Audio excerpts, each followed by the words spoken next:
लगा दी सुनो ए हो साली, रंग डाले दो हमरा के हाली हाली। अब रंगवा लगा दी सुनो ए हो साली, रंग डाले दो हमरा के हाली हाली। लहंगा के डोरी रोवा खींचो तनी कोस के, लहंगा के डोरी रोवा खींचो तनी कोस के।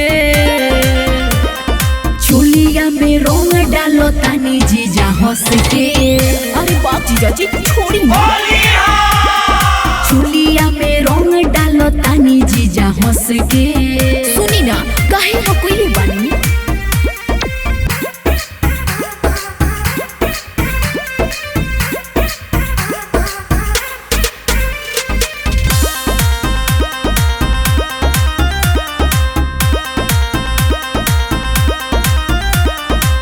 होली के फायदा उठावो तानी जीजा, हमर जवानी के नासी हो। धूरा माटी लेके झोंक देनी जीजा, बानी बोरी रोवा जाली हो। काहे बोले लू ऐसे कु बोली नु हो, जीजा साली के हबे ई होली नु हो। होली में हमके लगावो तनी मुस्के, होली में हमके लगावो तनी मुस्के। चोलिया में रंग डालो तनी जीजा हंस के। अरे बाप जीजा जी छोड़ी ना।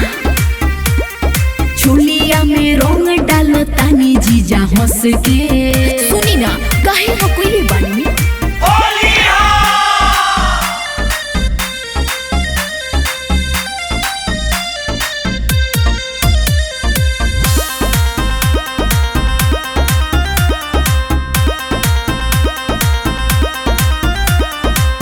दूरे हटाई अपन पिचकारी, ऐसे न लेके सटाई जी।